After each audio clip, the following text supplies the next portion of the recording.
15 বছরে 15 বছরে মোট খরচ হলো $2,830 কোটি।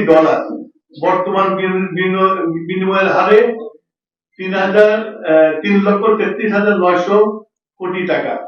ক্যাপাসিটি চার্জে লুটপাট হয়েছে প্রায় 1,00,000 কোটি টাকা।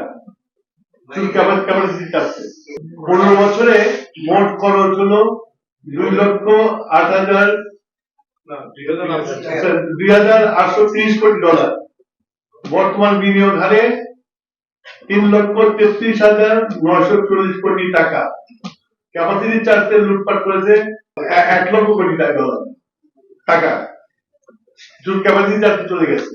ক্যাপাসিটি চার্জের হিসাব 2008 থেকে 9, 2023 থেকে 24 ক্যাপাসিটি চার্জ পরিমাণ আপনারা গ্রাফটা দেখতে পারেন কিভাবে উপরে উঠে গেছে।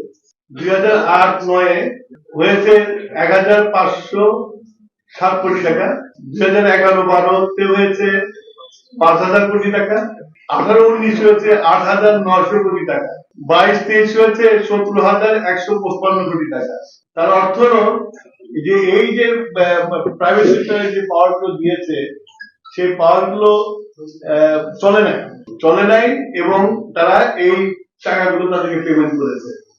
এবং এটা হলো আমাদের দেশের মানুষের লুট করে নিয়ে গেছে আর কি।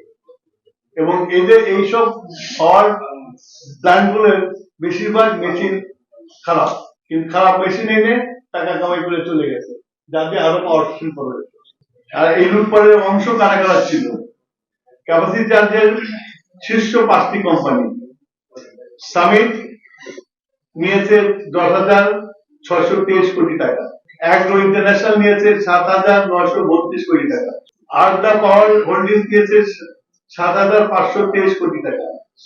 ইউনাইটেড গ্রুপ নিয়েছে 6,575 কোটি টাকা।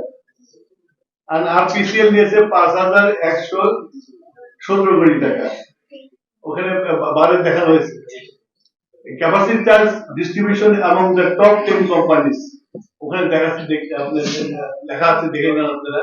তাতে সামিট হলো হাইয়েস্ট আর ডোরিন গ্রুপ হলো সবচেয়ে কম।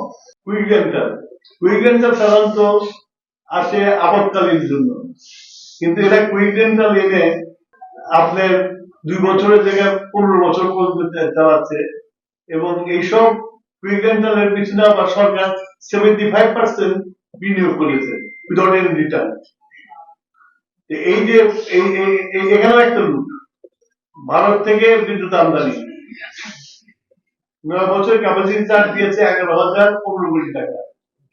ব্রেকআপ দেওয়া আছে 2023 পর্যন্ত ব্রেকআপ দেওয়া আছে। এখানে আপনারা ওখানে দেখছেন তো আপনারা 12 দেওয়া আছে।